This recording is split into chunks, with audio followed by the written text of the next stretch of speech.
Right. So liberals passed $7.5 billion for a nationwide network of electric vehicle chargers. We also get $42 billion, and this is a big thing they tout a lot, to do rural broadband. There's a lot of parts of this country that are not hooked up to broadband. And in both cases, and these were passed early in the administration, particularly the rural broadband money, by the end of the administration, by the election, by the time I'm fact-checking the book, they just have not happened.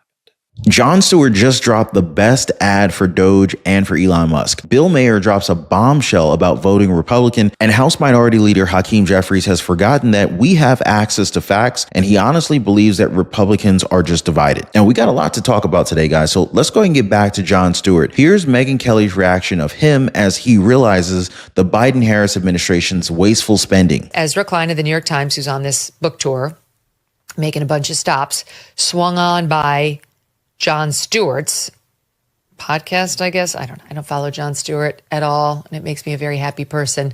But there was the following exchange. Watch. Step 4 has to review and approve and award, again, planning grants, not broadband grants, planning grants. Step 8 is states must submit an initial proposal to the NTIA. Then, is that the result of their $5 million planning fund? This initial I assume, proposal? but then what was the 5-year plan? And what the did they apply for? What was their NOFO? Like, if the 5-year action plan isn't the initial proposal, then what's the 5-year action Forget NOFO. plan? Okay. MOFO. Step 10, states must publish their own map and allow internal challenges to their own maps. Wait, who's challenging it within the state?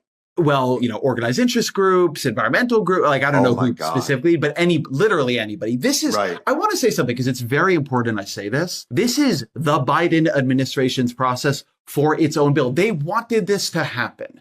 This is how liberal government works now. This is a bill passed by Democrats with a regulatory structure written by Democratic administration. Okay. Step 12, states must run a competitive sub-granting process. Oh my God. At step 12, after all this has been done, I'm speechless. This is the $42 billion expansion of broadband internet service under Joe Biden, which has yet to connect a single household. Ezra Klein there detailing how in the end, only 3 of the 56 jurisdictions that did apply for it actually finished the process by the end of 2024. I mean, this is devastating. It's nice to see Jon Stewart react to the truth because it's so difficult to look at things from a partisan perspective. And that's what many of these journalists do. They look at policy from the Trump administration and they just cannot help but hate them. Not because they're doing harm to the American people, but because they're being done under President Trump. I mean, you can see how Jon Stewart reacted to the fact that the Biden-Harris administration had billions of dollars to use for this project. He was shocked to hear that they somehow did absolutely nothing. Now, we're going to have to confirm as to where that money actually went, because there's still a chance that it's only been set aside and that maybe that money was never even used. That would be the optimistic point of view here. Now, Ezra Klein did say something that's familiar to what President Trump said from years ago, that we would win so much, we would get tired of winning. At the end of the day, the results will speak for themselves, which is why a lot of Democrats are disappointed with the former administration. They promised so many projects, yet failed to deliver on so many of them. I'll say it even simpler. The measure of government is the people it helps, not the processes it follows. Boom. That's it. Bars. Ezra Klein. If you just really kept that in mind, if that was your only governing model, and you just said to yourself, the only thing I wish liberals would learn from Musk is this kind of relentlessness of the middle, not lawlessness. And you're going to have to change a bunch of laws to do the kind of government you and I want to see happen. Right. But this recognition that in the middle, you might make a lot of people upset. You're going to say no to a lot of people. It's going to be politically painful, and it's going to be worth it if you achieve the hard thing you're trying to achieve. The measure of government is outcomes, not process. Now, it's not just Jon Stewart who's realizing that the left may not be the good guys in this particular story. Even Bill Maher is admitting that the party isn't the same. So here's what Bill Maher had to say to Chris Cuomo regarding the drastic evolution of the Democratic Party. Watch. My parents, who loved your father, loved Kennedy. My father, very Irish, loved the Kennedys. I mean, been gone these 30-something years. I don't know where his politics would be. A dyed-in-the-wool Kennedy liberal Democrat, if he came back and saw some of the that was going on the left, and my Jewish mother, if she saw them chanting for Hamas, I can't guarantee they wouldn't be for Trump. They're World War II people. I can't get, that's not who they were, but so much has changed in 30 years.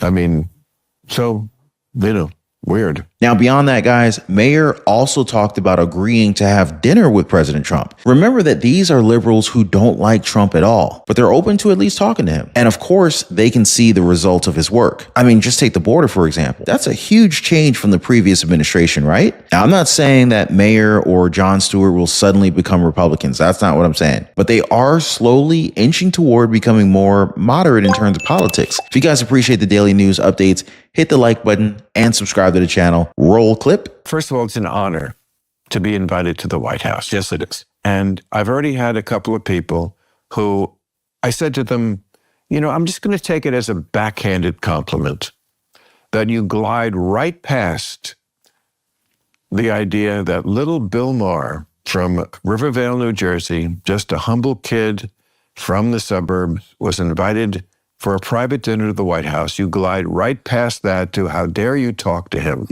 and that you're not impressed by it at all. I'm impressed by it a lot. I'm impressed the out of it. I get to go to the White House, and yes, that is the structure of this dinner, is just let's talk. Let's talk to each other face to face. Let's not stop shouting from 3,000 miles away, So if they expect me to be leaving in a MAGA hat, they're going to be very disappointed, but I know they don't. And I think it's going to be, look, it probably will accomplish very little, but you got to try, man. You got to try. So we got Jon Stewart, who's proving that Doge is necessary, and we have Bill Maher, who's proving that you can disagree with someone and yet still speak to them. There's a balance here, and it's honestly good to see this from people who have a certain influence over the Democratic Party, if you understand what I'm saying here. Now, this is something that I just cannot say for Hakeem Jeffries. The House Minority Leader seems to be stuck in a fantasy world where the Democratic Party is still somehow united, even though he, together with the likes of AOC and Jasmine Crotchrocket, have criticized their own leaders like Chuck Schumer. But here he is talking about how Republicans are in free fall. There's been some suggestion that Republicans might have numbers with their reconciliation package. There's some reporting that there might be a withdrawal of the nomination of Elise Stefanik. What do you think that says if they were to pull that nomination, or she were to withdraw, about them having trouble with numbers to get through the so-called big, beautiful bill? Republicans are in free fall right now. House Republicans are fighting with Senate Republicans. Senate Republicans are fighting with House Republicans. House Republicans are fighting with each other because you've got a group of people who are uncomfortable with the fact that they were forced as House Republicans in so-called swing districts to vote for the largest Medicaid cut in American history. And we will not let the American people ever forget it. Then you have a group of so-called Freedom Caucus Republicans who want to go further in terms of the cuts that are harmful and painful that they want to inflict on the American people. Republicans in free fall. You know what's funny here? The fact that Democrats like Hakeem Jeffries don't want to talk about what kinds of cuts will be done to these services. Now, the Trump administration isn't looking to cut legitimate beneficiaries of these services. They're coming in with Doge to get rid of the fraud. They're coming to get back the money that's owed to the people. But of course, they're going to try all these different tricks to instill fear into Americans who don't have access to the truth. But to be honest, it's not working. It's only going to be made worse once they see the results. Cutting off fraud and wasteful spending will only benefit the American people. And when that time comes, I'm wondering what the message is going to be from this party. Do any of you guys agree with them that it's the Republican Party that's divided at this moment? Let me know, guys. Now, since we're talking about politicians disagreeing with one another, I want to redirect you to a recent live stream I did where two congressmen look as if they're going to knock each other out, with one of them actually going as far as getting all up in the face of the other one. You absolutely cannot miss this, so make sure to check that one out. As always, appreciate you guys hitting the like button and subscribing. We'll see you next time.